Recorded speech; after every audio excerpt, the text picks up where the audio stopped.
Մեր կարևորագույն ծրագիրը, որին բնականաբար չեմ կարող չանդրադառնալ, ակադեմիական քաղաք ծրագիրն է։ Ակադեմիական քաղաք ծրագրի հատկացումները հաջորդ տարի կկազմեն շուրջ 5 միլիարդ դրամ, կրկնակի ավել քան այս տարի։ Մենք մտել ենք ծրագրի գործնական իրագործման փուլ։ Բոլորովին վերջերս ամփոփեցինք հանրային արշավները 14 քաղաքային բնակավայրերում հարյուրավոր մասնակիցներով։ Հոկտեմբերի 20-21-ին կազմակերպեցինք ծրագրին նվիրված միջազգային համաժողով, որին շատ լայն մասնակցություն ունեցանք ոլորտի տարբեր փորձագետների, կառույցների, բուհերի, տարբեր երկրների պատվիրակությունների կողմից, մանրամասն քննարկելով նաև այս պահին ունեցած արդյունքները, եւս մեկ անգամ համոզվեցինք այս ծրագրի մրցունակության եւ մեր երկրի համար հանրային զարգացման տեսանկյունից իրոք հեղափոխական նշանակության ուղղությամբ եւ պետք է ասեմ, որ այս պահին ամփոփման փուլում է գլխավոր հատակագիծը մեր օրենսդրության համաձայն։ Այս շաբաթ կմեկնարկենք տարածքի մաքրման աշխատանքները, իդեպ հրավիրում եմ գալ եւ մասնակիցը դառնալ, իհարկե մենք ունենանք տարածքի մաքրման պրոֆեսիոնալ ծառայություն, բայց կարծում եմ, որ սա այն աշխատանքն է, որին մասնակից դառնալը յուրաքանչյուրիս նաեւ այս մեծ ծրագրի մասը դառնալու զգացողությունը կտա։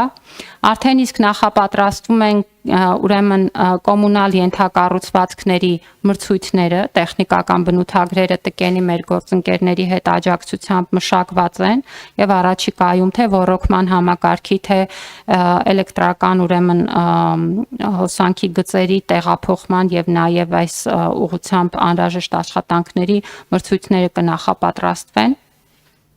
Կաշոշափելի ներդրումային հետաքրքրվածություն այս ծրագրով եւ առաջիկայում նաեւ, որտեղ պետք է հիշեցնեմ, որ ներդրումային պլանը նույնպես մշակման ընթացքում է հեղինակավոր խորհրդատվական կազմակերպության կողմից,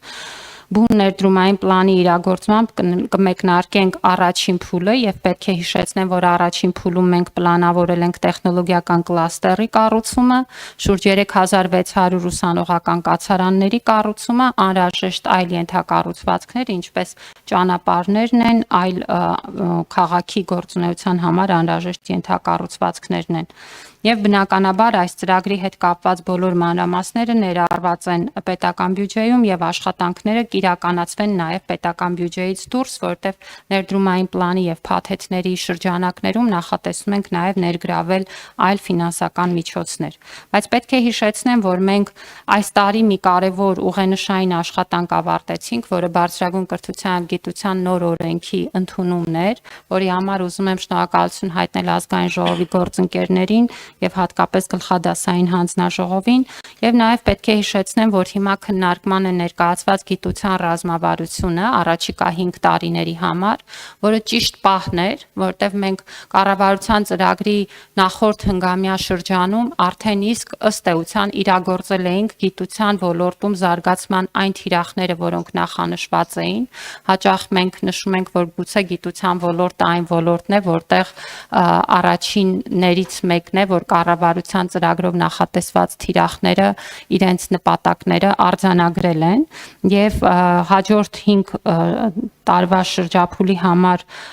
նախատեսված թիրախները դրված են հանրային քննարկման ու առաջիկայում նաև կարծում եմ, որ այս փաստաթղթի ընդունմամբ մենք կկարողանանք նաև հստակեցնել գիտության ոլորտի մեր հետագա անելիքները։ Պետք է հիշեցնեմ, որ արդեն իսկ ունենք իրավիճակ, որ 25 թվականի հունվարից աշխատավարձերի բազային ֆինանսավորման փուլային բարձրացումները հասել են իրենց հանգրվանին եւ ունենք դեպքեր, երբ որ մինչեւ 4 անգամ բարձրացել են բազային ֆինանսավորման չափերը,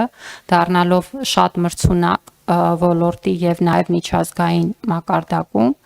եւ առաջիկայում մեզ սպասվում է նաեւ ատեստավորման նոր տրամաբանությամբ ամբողջական համապետական ատեստավորումը եւ կարծում եմ, որ սա էլ իր հերթին նոր իրողություններ կձևավորի, չնայած պետք է ասեմ, որ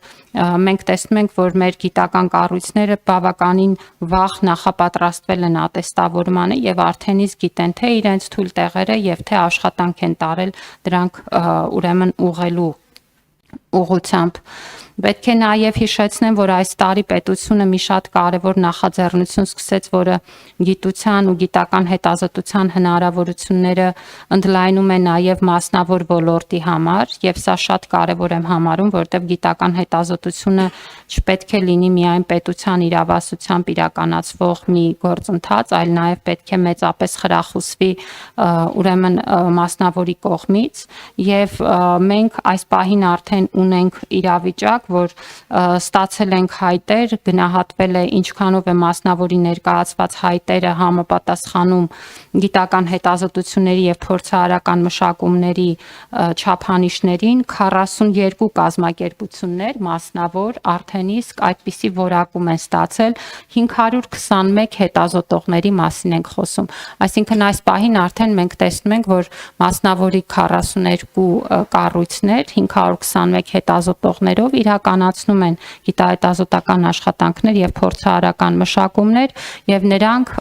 կօգտվեն եկամտային հարկի արտոնության այն նոր նախաձեռնությունից, որ կառավարությունը որդեգրել էր, եւ առաջիկայում կարծում եմ պետք գործընկերները կամփոփեն եւ կներկայացնեն, եւ մենք լրացուցիչ կգնահատենք նաեւ աջակցության այն ծավալը, որը պետությունը ուղղել է մասնավորին գիտական հետազոտությամբ զբաղվելու համար։ Սա ուզում էի շեշտադրել, որովհետեւ սա նոր գործընթաց է եւ մենք տեսնում ենք, որ այստեղ էլ նոր սկսելով գործընթացը արդեն իսկ ունենք արդյունքներ եւ արդեն իսկ ունենք արձագանք։